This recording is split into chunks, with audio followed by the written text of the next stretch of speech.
गौ माता ने बताया कि कौन से पाप इंसान को गरीबी की ओर ले जाते हैं। गौ माता की इस अद्भुत और पवित्र कथा को जो भी व्यक्ति ध्यान पूर्वक सुनता है, उसके जीवन से सभी दुख और कष्ट सदा के लिए समाप्त हो जाते हैं। फिर उसे कभी भी गरीबी और समस्याओं का सामना नहीं करना पड़ता। प्रिय दर्शकों, यह कथा आपकी पारिवारिक परेशानियों का समाधान बन सकती है। इसे देखने मात्र से आपके परिवार की सारी समस्याएं दूर हो सकती हैं। नमस्कार प्रिय दर्शकों, हर हर महादेव। आज की कथा आरंभ करने से पहले आपसे एक निवेदन है। गरुड़ पुराण में कहा गया है कि जो भी कथा या शिक्षा बीच में छोड़ दी जाती है, वह व्यक्ति के लिए पाप का कारण बनती है। इसलिए कृपया इस कथा को अंत तक अवश्य सुनें। यदि आप एक सच्चे सनातनी हैं और भगवान श्री राम में अटूट आस्था रखते हैं, तो अभी इस वीडियो को लाइक करें, चैनल को सब्सक्राइब करें और कमेंट में जय श्री राम लिखकर अपना समर्थन दिखाएं। तो चलिए प्रिय दर्शकों, बिना किसी विलंब के आज की प्रेरणादायक कथा शुरू करते हैं। प्रिय भक्तों, आज की कथा बहुत ही हृदयस्पर्शी है। इसमें हम जानेंगे कि गौ माता ने इंसान के कौन से पापों को उसकी गरीबी और दुख का कारण बताया है। साथ ही यह भी जानेंगे कि वे कौन से 3 लोग हैं जिनकी वजह से घर में हमेशा कष्ट और अशांति बनी रहती है। जिस घर में इन 3 लोगों का वास होता है, वहां मां लक्ष्मी का कभी प्रवेश नहीं होता। प्रिय भक्तों, एक समय की बात है जब भगवान शिव और माता पार्वती कैलाश पर्वत पर विराजमान थे। शांत और दिव्य वातावरण में दोनों पृथ्वी लोक के सौंदर्य का आनंद ले रहे थे। तभी माता पार्वती ने भगवान शिव से कहा, हे नाथ, हमें पृथ्वी लोक पर भ्रमण किए हुए बहुत समय हो गया है। मेरा मन कहता है कि आज हमें वहां जाकर भ्रमण करना चाहिए। भगवान शिव मुस्कुराते हुए बोले, हे उमा, तुमने सही कहा। आज हमें पृथ्वी लोक पर जाकर देखना चाहिए कि वहां क्या हो रहा है। यह कहकर भगवान शिव और माता पार्वती पृथ्वी लोक पर प्रकट हुए और एक सुंदर बगीचे में एक विशाल वृक्ष की छाया में बैठ गए। वहां चारों ओर हरी भरी घास फैली हुई थी और कई गायें उस घास को चर रही थीं। तभी उनमें से एक गौ माता भगवान शिव और माता पार्वती के पास आकर खड़ी हो गई। गौ माता ने विनम्रता से झुककर कहा, हे देव, आपके दर्शन पाकर मैं धन्य हो गई। मेरे मन में एक प्रश्न है जिसका उत्तर मुझे अब तक किसी भी संत या ज्ञानी से नहीं मिल सका। कृपया मेरे इस प्रश्न का उत्तर दें। भगवान शिव ने गौ माता से कहा, पूछो गौ माता, तुम्हारे मन में क्या प्रश्न है। गौ माता ने कहा, हे प्रभु, इंसान को किस पाप के कारण गरीबी का सामना करना पड़ता है, और वे 3 लोग कौन हैं जिनके प्रभाव से घर का सर्वनाश हो जाता है। क्या मनुष्य को केवल उसके भाग्य के कारण अमीरी या गरीबी मिलती है। भगवान शिव मुस्कुराते हुए बोले, हे गौ माता, तुम्हारा प्रश्न अत्यंत महत्वपूर्ण है और मैं तुम्हें इसका उत्तर अवश्य दूंगा। यह पूर्ण सत्य नहीं है कि केवल भाग्य ही इंसान की गरीबी और अमीरी का कारण होता है। इसके पीछे कुछ अन्य कारण भी होते हैं। गौ माता ने कहा, हे प्रभु, कृपया मुझे विस्तार से समझाएं। तब भगवान शिव ने कहा, हे गौ माता, मैं तुम्हारे इस प्रश्न का उत्तर एक कथा के माध्यम से दूंगा, जिससे तुम्हें सब कुछ स्पष्ट हो जाएगा। भगवान शिव ने कथा सुनाना प्रारंभ किया। यह प्राचीन काल की बात है। अवंतीपुर नामक एक नगर था, जहां एक परोपकारी और विनम्र स्वभाव वाला व्यापारी रहता था। उसके 2 बेटे थे, जो अपने पिता की तरह ही ईमानदार और दयालु थे। व्यापारी अपने दोनों बेटों के साथ परिवार में सुख शांति से जीवन व्यतीत कर रहा था। व्यापारी ने अपने दोनों बेटों का विवाह धूमधाम से कर दिया था।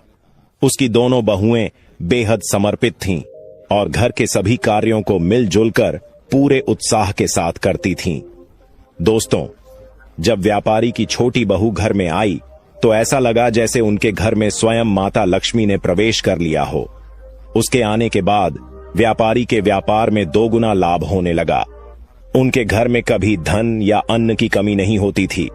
घर का वातावरण अत्यंत शांतिपूर्ण और सौहार्दपूर्ण था। व्यापारी के दोनों पुत्र मिलजुल कर रहते थे और दोनों बहुएं भी आपस में बड़ा प्रेम भाव रखती थीं। घर का हर कार्य करने से पहले सभी परिवारजन मिलकर सलाह मशविरा करते थे और फिर कार्य आरंभ करते थे। व्यापारी का व्यापार भी दिन प्रतिदिन उन्नति कर रहा था। एक दिन व्यापारी ने अपने दोनों बेटों और बहुओं को बुलाकर कहा, पुत्रों, अब मुझसे व्यापार का काम संभालना कठिन हो गया है, इसलिए आज से मैं यह जिम्मेदारी तुम दोनों को सौंपता हूं। पिता की बात मानकर दोनों पुत्रों ने बड़े मनोयोग से व्यापार की बागडोर संभाल ली। व्यापारी को यह देखकर संतोष होता था कि उसका परिवार प्रेम और सद्भाव से रह रहा है। उसके दोनों बेटे व्यापार में निपुणता दिखा रहे थे और दोनों बहुएं भी घर में सुख शांति बनाए हुए थीं। यह सब देखकर व्यापारी निश्चिंत होकर चैन की नींद सोता था। लेकिन दोस्तों, व्यापारी के सुखमय जीवन को देखकर नगर के अन्य लोग उससे ईर्ष्या करने लगे थे। वे सोचते थे कि व्यापारी का जीवन कितना आरामदायक और सुखद है। व्यापार दिन ब दिन प्रगति कर रहा है और उसके परिवार में कोई झगड़ा या परेशानी नहीं है। यह देखकर नगरवासियों के मन में जलन होने लगी। भगवान शिव ने गौ माता से कहा, हे गौ माता, जैसे एक बड़ी मछली तालाब में छोटी मछलियों को फलते फूलते देखकर भयभीत होकर उन्हें निगलने की कोशिश करती है, वैसे ही मनुष्य दूसरों की प्रगति देखकर उन्हें पीछे खींचने का प्रयास करता है। इंसान अपनी सफलता से जितना प्रसन्न नहीं होता, उससे अधिक वह दूसरों की तरक्की देखकर बेचैन हो जाता है। एक विद्वान ने ठीक ही कहा है कि मनुष्य अपने दुख से उतना परेशान नहीं होता जितना वह दूसरों के सुख से व्यथित होता है। इसी जलन के कारण नगरवासी व्यापारी के प्रति षड्यंत्र रचने लगे। उन्होंने सोचा कि किस प्रकार उसके जीवन को कष्टपूर्ण बना दिया जाए।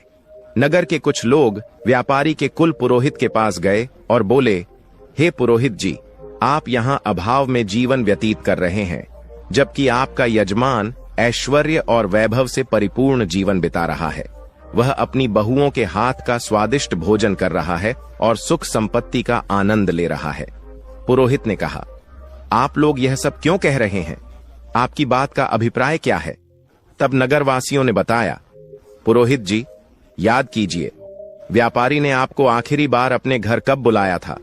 अगर वह आपको यज्ञ और पूजा के लिए नहीं बुलाएगा तो आपकी आय कैसे होगी?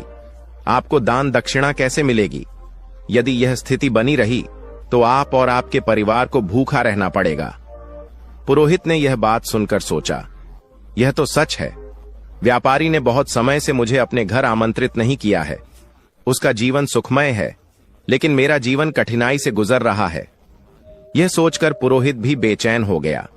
नगरवासियों ने पुरोहित से कहा, अगर आप चाहते हैं कि आपका जीवन सुखद बने और आपको दान दक्षिणा मिले, तो आपको ऐसा उपाय करना होगा जिससे आपके यजमान के घर में कुछ कठिनाइयां आएं। जब उसके घर में अशांति होगी, तभी वह आपसे समाधान मांगने आएगा और आपको हवन पूजन के लिए बुलाएगा। इतना कहकर नगरवासी पुरोहित को भड़काकर अपने अपने घर चले गए। नगरवासियों की बातों से प्रभावित होकर वह पुरोहित चिंता में डूब गया और सोचने लगा, अब मैं ऐसा क्या उपाय करूं जिससे व्यापारी के घर में कलह और उसके व्यापार में हानि होने लगे। तभी वह पुरोहित अपने गुरु के पास सलाह लेने गया और उनसे कहा, हे गुरुदेव, कृपया मेरी सहायता करें। यदि आप मेरी मदद नहीं करेंगे तो मेरा परिवार भूखों मर जाएगा। जैसे एक मछली का जीवन तालाब के पानी पर निर्भर करता है, वैसे ही पुरोहितों और पंडितों का जीवन उनके यजमानों पर आधारित होता है। यदि यजमान के घर में कोई समस्या नहीं होगी और वे हमें पूजा पाठ के लिए नहीं बुलाएंगे तो हमारा गुजारा कैसे होगा? हम धन कैसे अर्जित करेंगे? गुरु ने उसकी समस्या सुनकर कहा, हे शिष्य, चिंता मत करो। मुझे बताओ कि तुम्हारी समस्या क्या है, मैं अवश्य इसका समाधान करूंगा। पुरोहित ने उत्तर दिया, हे गुरुदेव, मैं चाहता हूं कि व्यापारी के जीवन में कुछ समस्याएं आएं, उसके घर में कलह हो और उसके व्यापार में हानि हो, तभी वह मुझे अपने घर पूजा पाठ के लिए बुलाएगा। गुरु ने ध्यान पूर्वक सुनकर कहा, हे शिष्य, व्यापारी के सुखद जीवन का मुख्य कारण उसकी छोटी बहू है। वह भगवान विष्णु और माता लक्ष्मी की नित्य पूजा करती है, जिसके कारण उनके घर पर दिव्य कृपा बनी हुई है। जब से वह बहू इस घर में आई है, तब से व्यापारी का जीवन धन धान्य से परिपूर्ण और सुखमय हो गया है। ऐसी धार्मिक और गुणवान स्त्री जिस घर में होती है, वहां कभी अभाव नहीं होता। यह सुनकर पुरोहित ने कहा, हे गुरुदेव, यदि ऐसा है तो क्या कोई उपाय है जिससे व्यापारी के घर में अशांति और व्यापार में हानि हो सके? गुरु ने कहा, तुम चिंता मत करो, तुम्हें बस एक सरल उपाय करना है। व्यापारी के घर जाओ और उससे एक पीतल का लोटा मांग लो। उस लोटे को अपने घर ले जाकर रख लेना। जब तुम ऐसा करोगे तो कुछ ही समय में व्यापारी के व्यापार में हानि होने लगेगी और उसके घर में कलह शुरू हो जाएगी। उसके बेटे आपस में झगड़ने लगेंगे और उसके जीवन में कष्ट बढ़ जाएंगे। तब वह तुम्हें अपने घर पूजा पाठ के लिए बुलाएगा। गुरु की सलाह सुनने के बाद पुरोहित ने उनका धन्यवाद किया और अपने घर लौट आया। अगले दिन सुबह स्नान ध्यान करने के बाद वह व्यापारी के घर पहुंचा। व्यापारी उस समय आराम कर रहा था। पुरोहित की आवाज सुनकर वह बाहर आया और अपने कुल पुरोहित को देखकर अत्यंत प्रसन्न हुआ। उसने उनका स्वागत किया और कहा, आइए पुरोहित जी, इतने दिनों बाद आपके दर्शन हुए हैं। सब कुशल मंगल है ना? पुरोहित ने जवाब दिया, सब ठीक है, बस इधर से गुजर रहा था तो सोचा कि आपसे मिल लूं। फिर वह अपनी मीठी बातों में व्यापारी को फंसाने लगा। कुछ देर बाद उसने कहा, व्यापारी जी, मुझे थोड़ा पानी दीजिए। व्यापारी पानी लाने के लिए जाने लगा। तभी पुरोहित ने कहा, पानी पीतल के लोटे में लाइए। व्यापारी मुस्कुराते हुए बोला, जैसा आप कहें पुरोहित जी। इतना कहकर व्यापारी अंदर चला गया। इधर उसकी छोटी बहू, जो अत्यंत चतुर और समझदार थी, वास्तुशास्त्र का थोड़ा ज्ञान भी रखती थी, जब उसने देखा कि व्यापारी पीतल का लोटा लेकर जा रहा है तो तुरंत उसके पास आई और कहा, पिताजी, यह लोटा थोड़ी देर के लिए मुझे दे दीजिए, मैं इसे जल्दी ही लौटा दूंगी। व्यापारी ने सहर्ष लोटा उसे दे दिया। छोटी बहू ने उस लोटे का पानी निकालकर अपनी गौ माता को पिला दिया और फिर उसमें नया पानी भरकर लौटा वापस ससुर को दे दिया। व्यापारी ने वह पानी पुरोहित को दिया। पानी पीने के बाद पुरोहित ने कहा, व्यापारी जी, यह पीतल का लोटा बहुत अच्छा है, क्या आप इसे मुझे दे सकते हैं? व्यापारी हंसते हुए बोला, पुरोहित जी, यह तो बहुत छोटी बात है, आप इसे अपने साथ ले जाइए। पुरोहित मन ही मन प्रसन्न हुआ और सोचने लगा, आज मैंने व्यापारी के सुख चयन पर प्रहार कर दिया है, अब उसके घर की खुशियां समाप्त हो जाएंगी। पुरोहित लौटा लेकर अपने घर लौट आया और उसे एक कोने में रखकर सोचने लगा, अब कुछ ही दिनों में व्यापारी मुझे बुलाएगा, उसके घर में कलह मचेगा और व्यापार में नुकसान होगा। तब मैं पूजा पाठ करके उससे अच्छी दक्षिणा प्राप्त करूंगा। इन ख्यालों से पुरोहित बेहद प्रसन्न था और बेसब्री से इंतजार करने लगा कि व्यापारी कब उसे बुलाता है। दिन बीतते गए, लेकिन 20 दिनों के बाद भी व्यापारी की ओर से कोई बुलावा नहीं आया। पुरोहित थककर पुनः अपने गुरु के पास गया और बोला, हे गुरुदेव, मैंने आपके निर्देशानुसार व्यापारी से पीतल का लोटा मांग लिया था, लेकिन अब 20 दिन बीत चुके हैं और व्यापारी के जीवन में कोई समस्या नहीं आई है। वह तो पहले की तरह सुख शांति के साथ अपना जीवन व्यतीत कर रहा है। गुरु ने यह सुनकर अपनी दिव्य दृष्टि का उपयोग किया और आंखें बंद करके स्थिति का अवलोकन किया। फिर उन्होंने कहा, हे शिष्य, मैंने पहले ही तुम्हें बताया था कि व्यापारी की छोटी बहू बहुत चतुर और समझदार है, उसे वास्तुशास्त्र का ज्ञान है। जब व्यापारी तुम्हारे लिए पानी लेकर आ रहा था, उसी समय उसकी छोटी बहू ने वह लोटा अपने ससुर से लिया और उसमें का पानी गौ माता को पिला दिया। इसी कारण से व्यापारी के घर की सुख समृद्धि वहीं बनी रही और तुम्हारा षड्यंत्र विफल हो गया। गुरु ने आगे कहा, लेकिन चिंता मत करो, मैं तुम्हारे लिए एक और उपाय बताता हूं। अब तुम व्यापारी के घर जाकर उसकी गौ माता मांग लो। हिंदू धर्म में गौ माता को मां लक्ष्मी का स्वरूप माना गया है। जिस घर में गौ माता का निवास होता है, वहां हमेशा सुख और समृद्धि रहती है। जैसे ही तुम व्यापारी की गौ माता को अपने घर लेकर आओगे, उसके घर में दुख और अशांति आने लगेगी। गुरु की बात सुनकर पुरोहित फिर से उत्साहित हो गया। उसने गुरु का धन्यवाद किया और घर लौटकर अगले दिन का इंतजार करने लगा। वह सोचने लगा, कल सुबह होते ही मैं व्यापारी के घर जाऊंगा और उसकी गौ माता मांग लूंगा, फिर देखता हूं कि व्यापारी कैसे सुखी रहता है। अगले दिन सुबह सुबह स्नान करने के बाद पुरोहित सीधे व्यापारी के घर पहुंच गया। व्यापारी ने दरवाजा खोला और अपने कुल पुरोहित को देखकर प्रसन्नता से उनका स्वागत किया। वह उन्हें अंदर लेकर गया और स्वादिष्ट भोजन परोसा। भोजन के बाद व्यापारी ने पूछा, पुरोहित जी, आज आपके आगमन का क्या कारण है? सब कुशल तो है? पुरोहित ने दुख भरे शब्दों में कहा, व्यापारी जी, इस समय मैं बहुत कठिनाई में हूं। मेरे घर की गौ माता ने दूध देना बंद कर दिया है और मेरे छोटे बच्चे को दूध की अत्यंत आवश्यकता है। उसकी उम्र ऐसी है कि बिना दूध के वह जीवित नहीं रह सकता। इसीलिए मैं आपसे मदद मांगने आया हूं। अगर आप मुझे अपनी गौ माता दे दें तो यह आपका बहुत बड़ा उपकार होगा। पुरोहित की करुणा भरी बातें सुनकर व्यापारी सोचने लगा, यह हमारे कुल पुरोहित हैं, इनकी सहायता करना एक पुण्य का कार्य होगा। गौदान से मुझे बड़ा फल मिलेगा। ऐसा विचार कर व्यापारी ने कहा, पुरोहित जी, आप चिंता न करें, मैं आपको गौ माता दे देता हूं। व्यापारी गौ माता को लेने के लिए जाने लगा। जैसे ही वह गौ माता को लेकर पुरोहित की ओर बढ़ा, उसकी छोटी बहू तेजी से वहां आई और ससुर को रोकते हुए बोली, पिताजी, यह गौ माता कहां ले जा रहे हैं? व्यापारी ने उत्तर दिया, बेटी, हमारे कुल पुरोहित आए हैं। उनकी गौ माता ने दूध देना बंद कर दिया है।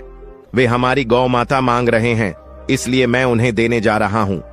छोटी बहू ने समझदारी से जवाब दिया, पिताजी, कृपया थोड़ी देर रुकें, मैं अभी आती हूं। वह अंदर गई और एक कटोरी में हल्दी और चंदन का रंग घोल कर लाई। उसने गौ माता की सींग पर वह रंग लगा दिया और शेष रंग को घर के मंदिर के पास रख दिया। फिर वह ससुर से बोली, पिताजी, अब आप इस गौ माता को पुरोहित जी को दे सकते हैं। छोटी बहू की समझदारी ने व्यापारी के घर की समृद्धि को एक बार फिर सुरक्षित कर दिया। पुरोहित व्यापारी से गौ माता लेकर अपने घर लौट आता है और उसे खुशी खुशी अपने आंगन में बांध देता है। वह सोचता है, अब कुछ ही दिनों में व्यापारी को अपने घर की समस्याओं का सामना करना पड़ेगा और वह मुझे पूजा पाठ के लिए बुलाएगा। इस विचार से पुरोहित मन ही मन प्रसन्न होता है और व्यापारी के बुलावे का बेसब्री से इंतजार करने लगता है। लेकिन कई दिन बीतने के बाद भी व्यापारी की ओर से कोई संदेश नहीं आता। पुरोहित को यह असहज लगने लगा। आखिरकार वह दोबारा अपने गुरु के पास गया और बोला, हे गुरुदेव, मैंने आपके निर्देशानुसार व्यापारी की गौ माता अपने घर ले आई, लेकिन अब तक व्यापारी के जीवन में कोई कष्ट नहीं आया है। वह तो पहले से भी अधिक सुख शांति से अपना जीवन व्यतीत कर रहा है।